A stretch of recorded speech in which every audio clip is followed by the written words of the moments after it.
And it's my pleasure to welcome to the Today's Leader podcast, the podcast for the leaders and the entrepreneurs for today. Please welcome Ally Muller. Ally, how are you? Very good, thank you. Thank you for having me on today, Tony. It's a pleasure. A fellow Australian. Yes, a fellow Brisbane person, so happy to say. Yes, and in our with all the interviews that we do with our global guests, it's good to be highlighting that Australians can also be a global expert. So that's awesome. So tell us a little bit about the Ally Muller story. The Ally Muller story, it feels like a big and a long one, but I'm the managing director of Goya Consulting, and what we do is we specialize on helping leaders and teams speed up their transformation progress inside their organization and through their strategy, but also we specialize in building really large corporate innovation ecosystems, and the purpose of that is how we unlock, tap into, and get them to rethink innovation so that they are doing two things. They're firstly adding value to the bottom line, because that is essentially what we should be doing with innovation. And secondly, how are we leading through purpose? So how do we understand what are the right innovations we should be doing? How are we driving through and establishing the correct needs for our future customers, our internal customers, and understanding what is going to be aligned with our strategy for our future vision? It's a big bit of work that we do in that one. And, it's been a really fun journey for me to get there. So I come through a more of a traditional career path. I come through that way of corporate finance through the banking model. Okay. Which I really loved, and I've done all sorts of different things from project and structured finance. I was funding things like open and closed gas-fired power stations, and doing all sorts of really big pieces of work, from wind farms to all sorts of things, and I truly loved that, and I had a wonderful time. And then I found that in the GFC, I went to the oil and gas industry. And I was doing lots of mergers and acquisitions and leading a mergers and acquisitions team there to do, building up and bolstering the the gas market in that space. But I found that wasn't really for me. Yeah. It was great, it was fun, and I love the complex challenges, the speed and the delivery and everything that you have to do in that's really great for me. But I didn't like everything that I was doing. And then I got a really fantastic opportunity. I met this wonderful female leader in Brisbane, and she said, come and work for me. And we did a sustainability startup, Okay. which was actually my first foray into the startup world. Wow. And what we were doing was a combination of solar panels, district cooling, and all sorts of other initiatives to help the local and state governments build out sustainability initiatives to people that may not have already been able to access this, Yeah. and to also help corporates in Brisbane City actually to do some things that they may not have been able to do because they were quite economically challenging at that point in time. So how do we prove out the model to say that this can actually be a really good thing, Yeah. with a combination of private funding, government funding, and some very generous in-kind support that we were able to muster up to do that.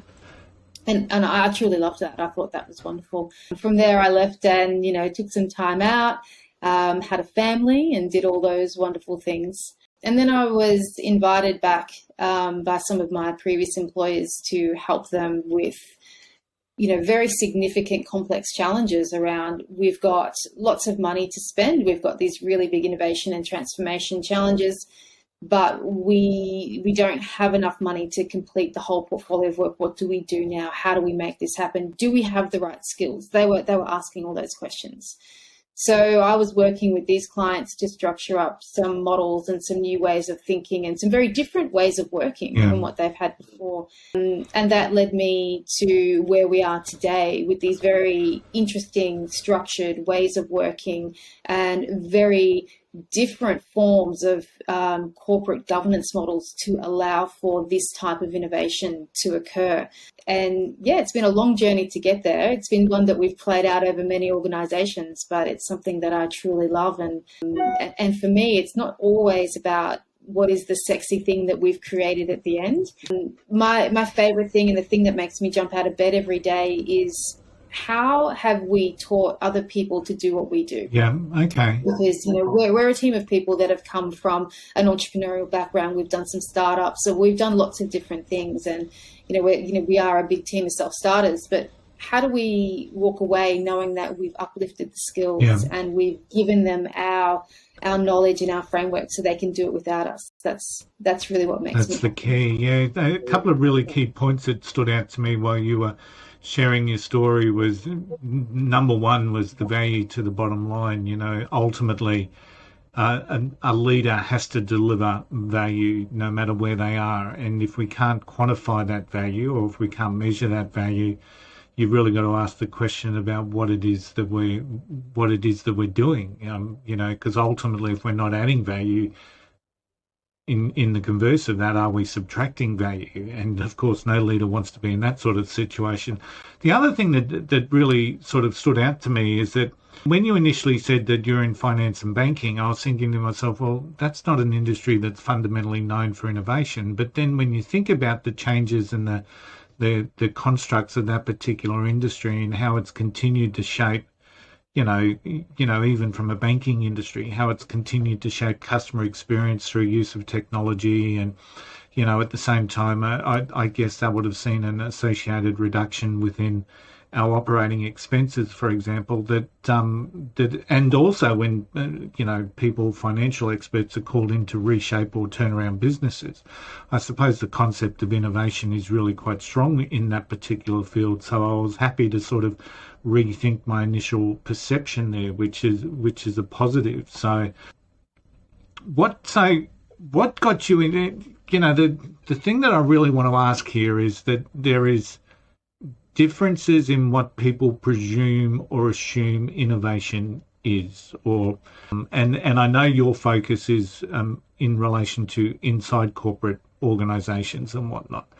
And I had a guest, and I'm thinking it wasn't, but I'm going to have to add that as an additional one. But I had a guest who talked about innovation, and it's not like you go out there and have organisations potentially saying, let's go and innovate. What the suggestion was from, I'm sure it was Klaus Rausted, and he talked about innovation as being part of solving a problem, and that's where the innovation comes from. So if we talk about problem solving, or if we talk about, how do we increase stuff, that's where innovation, if you go into an organisation and talk about let's innovate, people are going to say, what are we innovating, and what's the process behind it? Is that part of the thinking that drives you as well? It's not about necessarily innovation per se. Innovation is like the creative solution, the creative solution in finding the solution to a complex problem. Is that what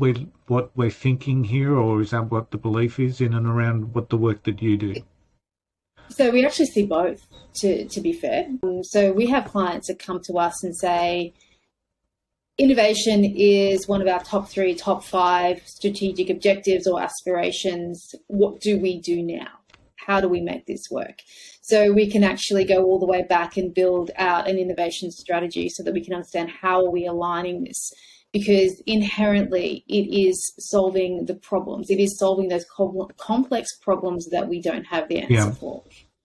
So we build the frameworks and the structures to sit around that. And that's when I start to teach people about what I call being data-driven and intuition-led, because innovation in the way that we teach it operates at 2 speeds in the organisation. So you will have your strategic plan that the organisation has put in place, and there'll be a very clear understanding about what it is that they are going to deliver and what projects they're going to happen in that portfolio of work. Inherently, there will be a series of gaps that sits between what happens in the strategy and how do we achieve our financial goals, our customer goals, or whatever it is that they were setting the markets for ourselves as the organisation. That's where innovation can occur. So what we need to think about is how are we bridging the gap between what we know today and what the potential problem is that we're trying to solve. And that is one element of that. So yes, we build structures and governance around that, because the reality is we can't just innovate on demand, which is a real challenge and a real problem. And it's something that I teach leaders and people all the time. Innovation on demand actually creates a very significant problem and a really large focus of fatigue in leaders. Inside organizations, they feel really challenged and they struggle with that. And usually the outcome is that we do nothing at all. Because if we pick the wrong idea or if we pick the wrong thing, we can't add value. We may potentially fail. Leaders definitely do not like to fail. They feel that that is a very bad impact, not only on their team morale of the people that they're leading, but also what happens to their performance reviews and their performance and potentially bonus indicators, and how does that then roll down to the team around them? So what does that look like? So we give them the space and the opportunity to work out what are the real ideas that we're going to go forward with? How are we going to structure them? How are we going to use the data? And then how are we going to base this on the intuition of what we know about where we want to go forward? So there's quite a complex framework and process that sits around that, but it actually works. Understanding that framework would be key and critical, I'm imagining, because, you mentioned that innovation's not on demand, yet if I'm a business that holds myself up for being an innovative business, or if it's part of our core values or our core beliefs within the business, the perception is that we do have a concept of innovation on demand, but that ultimately can not serve that particular organisation as well as what it potentially could. Exactly, and we need to debunk some of those myths with innovation, and I call them the demons of innovation. And how do we get rid of them from the organisation? Because what happens is, the problem is, an idea does not equal innovation. Yeah. You can have the most wonderful, incredible idea, and it sounds absolutely amazing. But the problem is that is actually only about 0.5% of the work that you need to do. So what are we doing to fill out the 99.5% of the rest of that, to make sure that that idea that sounds like it's an absolute genius actually turns out to be something that your customer will actually use and actually help grow the business? Yeah. So there's a big program of work that we need to sit in there. And we don't want to just put a little bit of theatre around it, and I call the, filling rooms with Post-it notes and saying they were agile. What are we doing to build a robust program of work around innovation, to give it the rules that it needs to operate within the bureaucracy of an organisation? Because let's be very, very clear, organisations are bureaucracies, whether they like it or not. Yeah. They have a very specific set of rules and methodologies for a reason, and we understand why that they're there. But how do we allow innovation to play nicely in that space? Because if we put it under the same rules as a strategic project or any other project, it would inevitably, unlikely get no funding, no resources, and no time. Because how do we allocate time, money, and resources to unknowns? And businesses don't like to do that. So how do we build the correct rules, functionality, and programs of work that will suit innovation, whilst at the same time working out how we add value? It's a bit of a dichotomy inside the organisation, but it's one that we need to work with. It's fascinating because, up until probably 2 months ago, I had a real belief, and I still sort of have this belief around simplicity of leadership, being able to take a complex message and relating it simply so that we can get stronger buy-in and stronger engagement. And then once again, one of our guests that we had on the show, Dan McClure and Jennifer Wild, talked about the complexity around embracing complexity. And in many ways, that shifted the level of thinking that that I was really quite open about. And in saying that, it was probably something that I was incredibly aware of, so that when we're dealing with a problem or a situation, or that we're wanting to solve a problem, it's really important to embrace complexity, to understand the impact of potential solutions on all aspects of the organisation. And I guess the one that I'll talk through, where my line of thinking is if I'm a retail, my background's retail, And if I've got a problem with rising costs, the easy solution to that is reduce my manpower on the floor, my team members on the floor. But what that may mean, so that's a simple solution to a problem. But what that then means is that I'm then going to see a corresponding decrease in revenue, service. I'm going to see an increase in theft because of that. And so by making a very simple solution to what potentially is a much more complex problem, I'm actually doing the organisation a disservice. But I do believe that we've got to embrace complexity in relation to problem solving, making sure that we've got a solution that's going to be sustainable, and then being able to communicate that simply to our team so that we can get the buy-in. So what? I'll also just add one more thing to that, because I agree with embracing complexity, and we do talk about that. We have a framework for that. But I'll also add in embracing ambiguity, and which is something that organizations don't do very well. We like it to be very clear cut. We like to be able to define exactly what we're going to do, what we're going to spend, how many people we need, and what are the potential benefits that we will realize from that. And that's how we decide on whether we're going to go and do something going forward. Yeah. So we have to ask leaders to rethink a little bit, and we help them through some thinking models and some prioritization models around what does it look like to embrace ambiguity, because innovation is something that you haven't done before. Now, this is something that's really important. Innovation isn't replicating the idea that other people have already done. We're not rebuilding the same technology and putting a different skin on it because we want the same. We may as well buy it. Innovation is building something new. We're asking leaders to stretch themselves, their teams, and everyone around them. And my experience is they love it. Yeah. Everybody really wants to jump in and do this. But embracing ambiguity is hard because we then have to report on the unknowns. And that is a very complex structure because leaders, teams, figures, analytics, nobody likes those unknowns.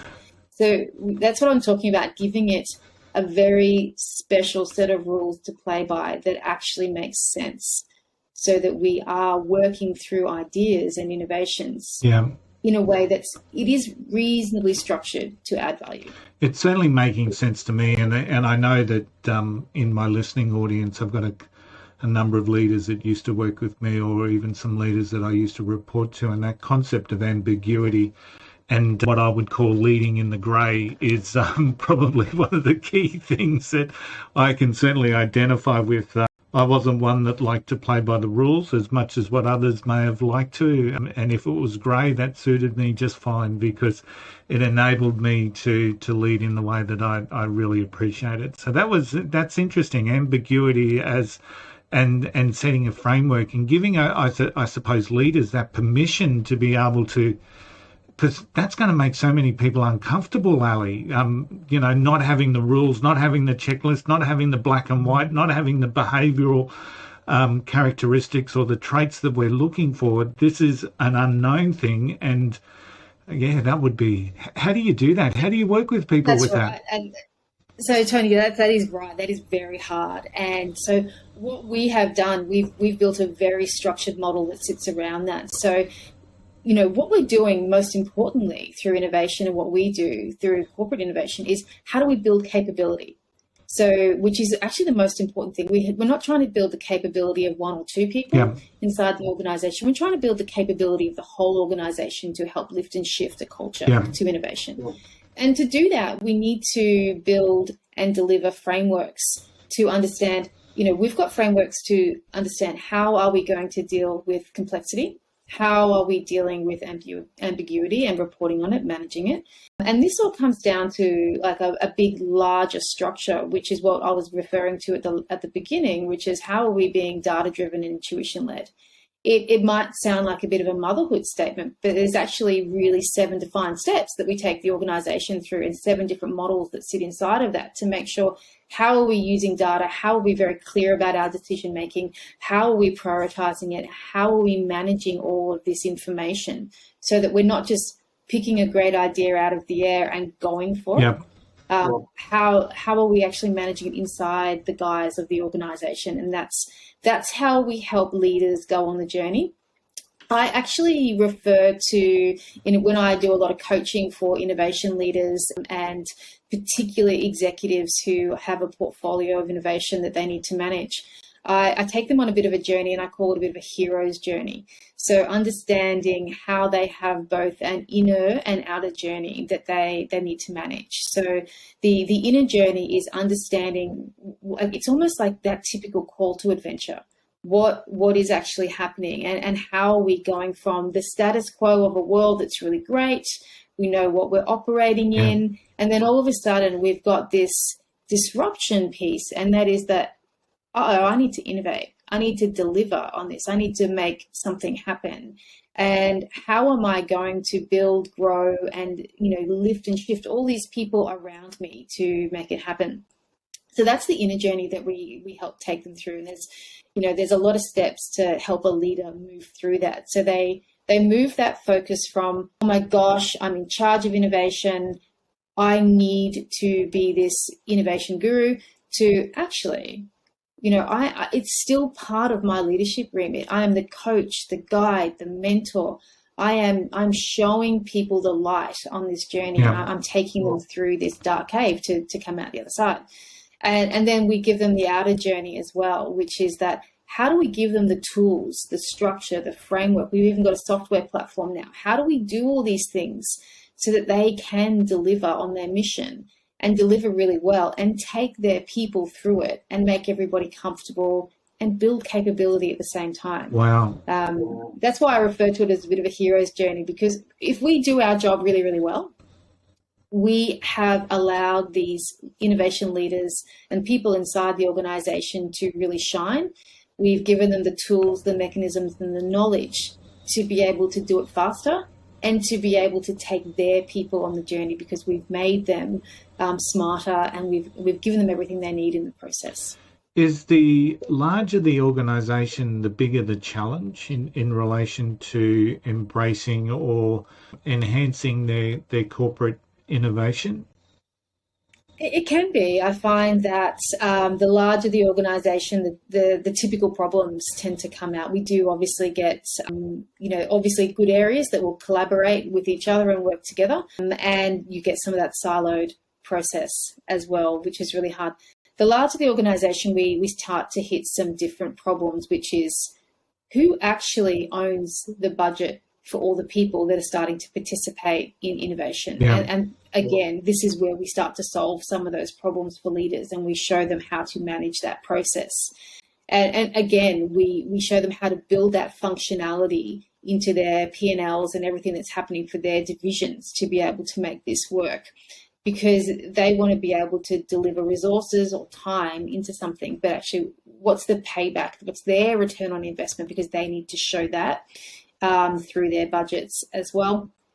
And it's also a case of, if you come up with an idea in one part of the organisation, it doesn't mean that you necessarily are the people that are going to build it, grow it, deliver it. And that actually can be a bit of a challenge. So how do we create a different mechanism to see that innovation belongs to everyone, not just the different people that have come up with the ideas? Yeah. And then there's a really big third problem, which I find is a great problem. It's one of my favorite problems to have, is that the larger the organization, the more ideas you have. Yeah. Because I firmly believe, and it's something that we've seen through evidence of through all the organizations that we've worked with, is the genius is already inside the organization. When we give people the opportunity, the space, and the mechanisms to be able to work, it's incredible the types of ideas that really flow to the surface. So then the challenge becomes, which ideas are we going to work through? Yeah. Which ones are we going to deliver on? Because you just genuinely can't do them all. So it's a little bit different from the person that has the idea, then owns it and has to drive it, isn't it? So, and I know that that's also a little bit, or can be a constant within some organisations. You've come up with the idea, you've got to drive it, which then stifles innovation anyway, because the person that potentially has the idea may not be the best person to actually implement a solution for it. So, and that's exactly right. And I call it putting your band of misfits together. It's amazing the different types of thinkers that you need to get to bring around the table to make this happen. And the other, and like thinking about debunking some of the myths of organizations, some of the challenges that we see is that innovation and projects like that tend to go to what we call the star players, the star performers. But they're not necessarily the right people for this. They are the people that are going to bring it in on time, on budget. They're not going to spend any extra. They're definitely not going to fail. Yeah. Whereas we need people that are going to think all the way outside the square. We need the black hat thinkers. We need the rogue thinkers. We need the people that have that little bit of pirate about them inside the organization, as well as those star performers. It's how we bring the right team together to challenge each other. Yeah. And then also there's another person that needs to come inside that team, and that's the person that just knows how to get everything done. You need the person that knows how to get through the systems, get through the process, the stakeholder manager. We quite often forget about that because innovation done in a silo tends to fail. We need to make sure that this is completely transparent. We're bringing everybody on the journey. And when we actually share what we're doing with the much wider audience of everything that's happening in the organization, it's amazing the feedback that we get from everywhere. They say, have you seen this project? Or did you see this research paper? Or we just found out this from our customers. And we find this happens all the time. That amazing information augments what we're doing, and it can actually help make it better. Yeah. Or it can actually say, oh, are we on the wrong path? Yeah. Are we getting this completely wrong? Do we need to scrap this and rethink this? So if we don't have that, we're operating in a bubble. And that's something that we see a lot of in organizations, is that innovation in a bubble. How do we get past that? How do we break that down? And I'd also imagine you'd get, especially within star players or leadership groups, or that there becomes a little bit of a thinking alike. There becomes a bit of a mindset that is the same. That people start seeing things in very much the same way as what their leader does, So I guess working through and navigating that sort of mindset is part of that process of bringing in the team that's actually going to challenge each other and to actually progress in a way that's going to be a little bit outside of the corporate mindset that you may see. So absolutely, Tony. Organizational groupthink is actually a real problem in innovation for a number of different reasons. There's that we've always done it this way. Yeah. This is our process. This is how we need to do things. So, and people get stuck in that for the right reasons, because they feel that they don't want to do the wrong thing. Most people are genuinely there to do a great job, and they don't want to be seen to be doing the wrong thing. They don't want to definitely jeopardize any of their promotion opportunities. And the other way is there's a lot of how do I please my leader? How do I make my leader look good, so then I look good and my team looks good? And I quite often will just agree with what my senior peers or the executive team around me are saying. So we need a lot of courage in this space. This is a value that we need to seek through all people, not just leaders, because what we need is courage from the people that are doing the work. And we need leaders to provide the psychological safety and the space to be able to say anything in that environment.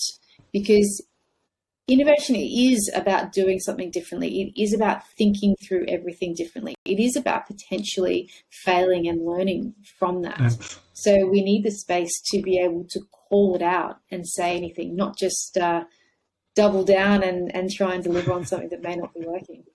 So you've written a book about this. It's called Corporate Innervation, Unlocking the Genius Inside Your Organisation. How is the book going, and what can people take away from that book? The book's going really well, actually. And I find that, we're working with a lot of leaders that are loving it. So our readers can take away a couple of things. So I dedicated the first half of the book to thinking through what really is innovation inside your organization, and why do we need to rethink it so that we can actually add value to the organization.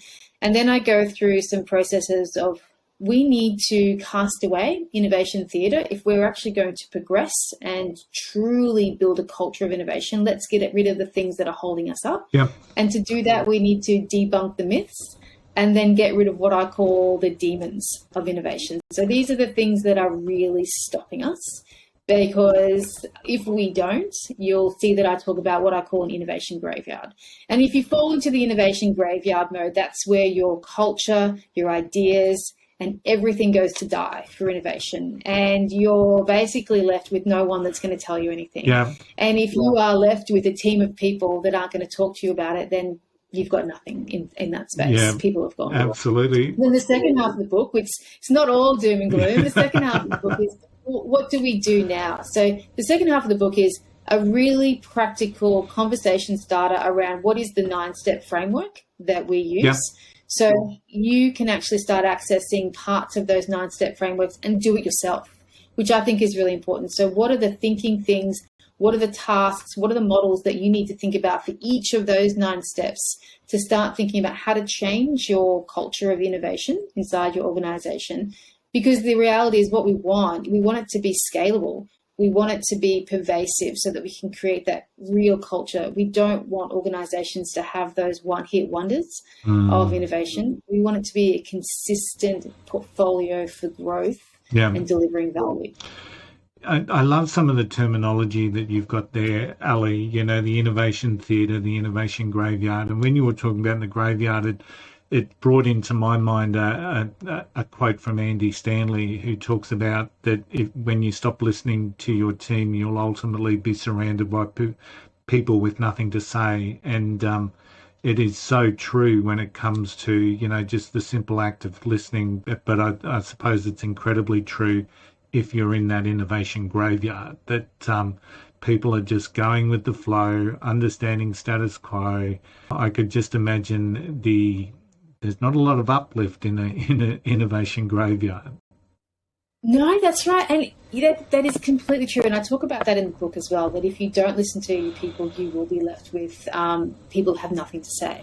And, we've come into organizations where that has actually occurred, and they've asked us, how do we turn this around? How do we listen to our people, and how do we change what's happened? And, I've got a great example of this. There's an infrastructure company that we spent some time working with, and we rebuilt their innovation program after it went south. What had happened was they'd had a number of different people, and one particular team, it was a compliance team. And they came up with this incredible idea to work out how do we manage compliance and safety better for all the infrastructure projects that we're working on. And in true form, with all the client work that this company needed to do, they didn't tackle the problem. They said, not really, not right now. That doesn't seem like it will add any value, which surprised the team that were doing it. And to be fair, they tried for years to get through that, project budget stage so they could build something up.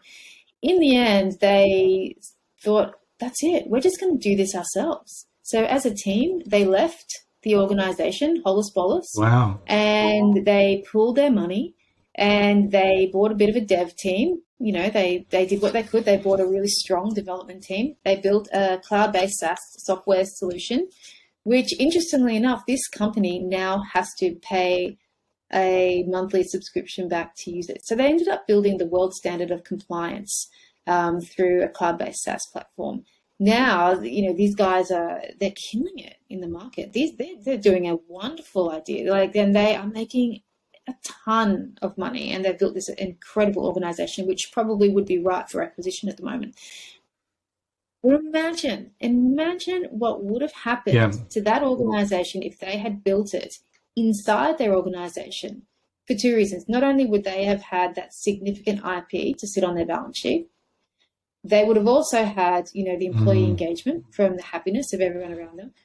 Imagine the value add to their clients that they just totally missed out on. And that's what we talk about. So we don't often listen to the right ideas because they sound a bit boring, but a boring problem never begets a boring solution. And I guess that's the difference between a market leading organization and one that's just dealing with the status quo and just I'll use the word struggling through the daily operations of the organization without necessarily having a bigger picture vision. So great story. Hey, tell me, who's inspired you in your leadership journey, Ally? I've been really fortunate. I had some great leaders personally through my career that I've worked with. So I had a really inspiring executive general manager that I worked with when I was at the bank, and she was really strong with helping me through what my career is and mentoring me, and even getting me to do my master's at university, doing all those good things. And I really, was grateful for her support. And then I met some other strong women along the journey as I went through my startup journey myself, which has been really great. I think I've been really fortunate to have been surrounded by some incredible leaders that have been so caring and, thoughtful in the way that they've helped me through my journey. Excellent. What about now, this is one that you'll answer so easily. I mean, our journeys are never this clear, consistent, straight path to success. We've always got our troughs. We've always got our failure. So tell me about your relationship with failure. Oh, yeah, absolutely. This is not a linear journey. This is up and down. I liken it to the innovation journey. It is peaks and troughs, and sometimes you have to go through that valley of death because you don't know what's happening. The valley of death and the innovation graveyard. That's beautiful. Yes, that might be it is. That might be the title of this particular podcast. But anyway. There you go. No, but it's very true, and you have to have a good relationship with failure because you are going to fail. Yeah. Whether we like it or not. And so failure is, for me, it's actually about not sitting in doom and gloom and, as much as we probably all like to go and chug a bottle of tequila when things go wrong, it's not really the way to go. So for me, it's actually about really, I have to personally sit in it and feel it. I have to know what's actually happened. And then the nice analyst in me, I have to dissect it. I have to actually look at, what happened and what I did, what the market did, what I did, what the team did, what we were thinking. Did we get our customer data wrong? All these things, we have to break it down. And that's how, for me, it's about learning. So it's not about just, oh, crap, that didn't work. And then, to be fair, then there'll be all sorts of other things that happen in the environment, like we're all going through, like what happens when a pandemic happens. Yeah. So, I joke about that, having a financial brain. I talk about being diversified.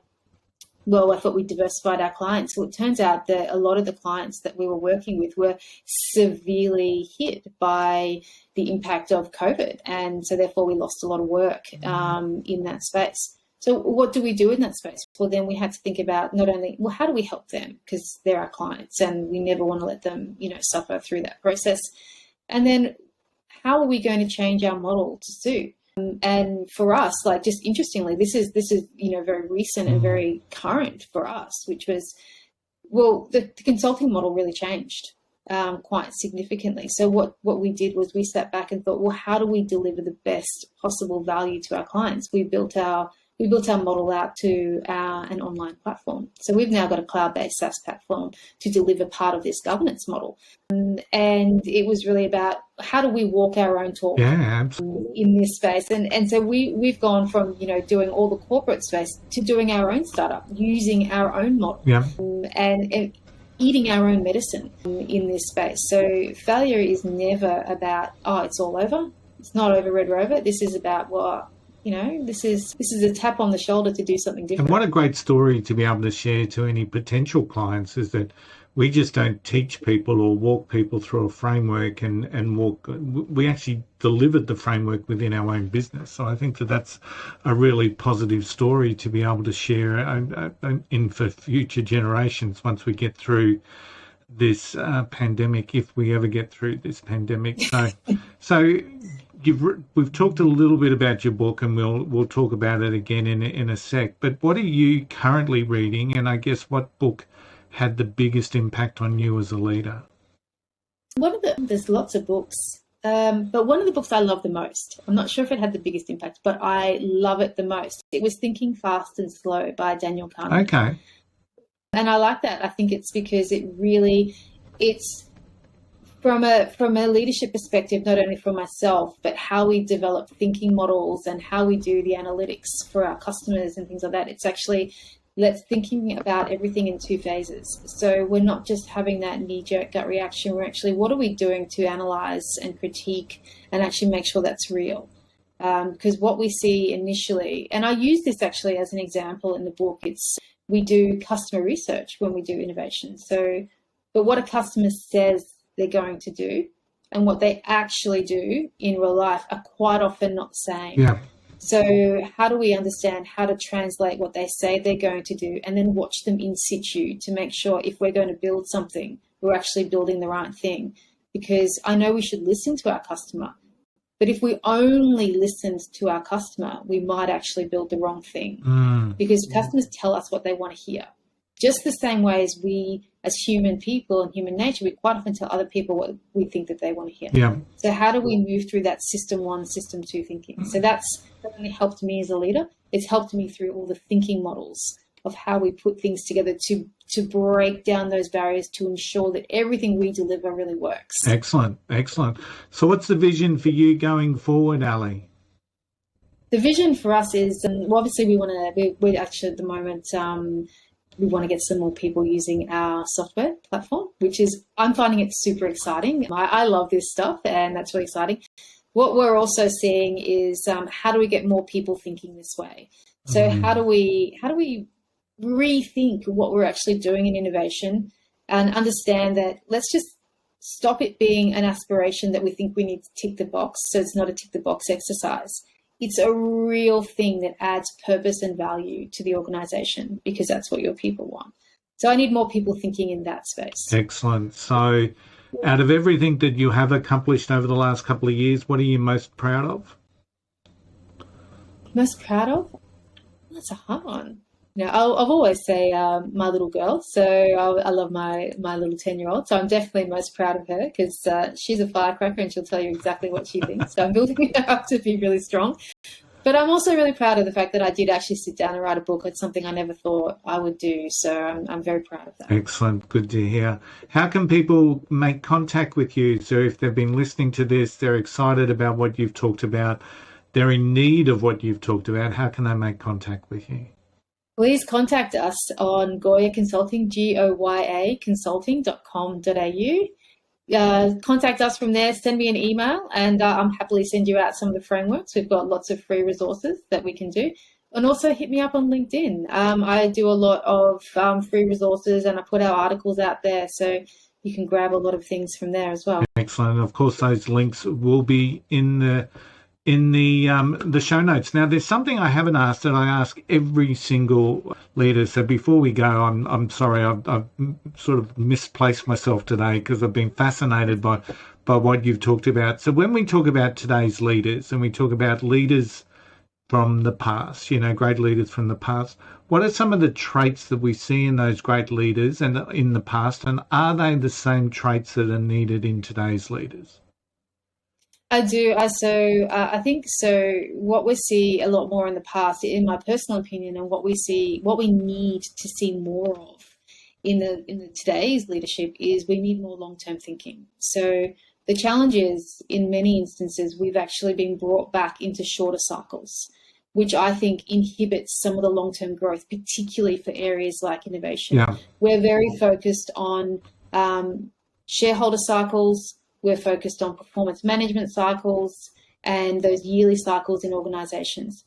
What would it look like to break down some of those barriers like we actually did do in the past? And we actually had a lot more longer 3, 5, and 7 year thinking to be able to deliver on a lot of these goals. Now, the reason why I say this is I'm actually very passionate about the economy and a lot of the innovation, sorry, not the economy, the environment, a lot of the innovations that we can do in that space. And we've actually been doing a lot of work with infrastructure companies around this. But those ideas don't come in the short term. So we've been working on different ideas around how to reduce carbon on cement, to different manufacturing processes, to what does it look like to have different type of recycled processes around bitumen, cement, cycle paths, all those different things. These things all take a lot of time. Yeah. If we did them in the short 6 to 12 month cycle, they would never get approved in the organization. Yeah. So we need that long-term thinking from leaders if we are going to fulfill some of these objectives for our environment in the future. And I've got to support that 300%. I mean, the way that we navigate the world is through a 15-second soundbite on the news, and that clouds our thinking. Some of the great infrastructure projects of the past were not something that was ever completed during one single term of government, And then, of course, we've got our, even if you talk about shareholder cycles, that's actually a curse in many ways to businesses that want to make some sustainable change. But we talk about our daily COVID press briefings. Everything is on a cycle that is just far too short for us to be seeing any sort of positive change. And if there is something that I would 100% embrace for leaders wanting to be better leaders today, it's really embrace the concept of long-term vision, long-term outcomes, and working towards that. So, well said. Ally, it's been an absolute pleasure having you today on the Today's Leader podcast. Thank you so much for investing your time in Today's Leaders. Thank you, Tony. It's been really great. I've really enjoyed this conversation.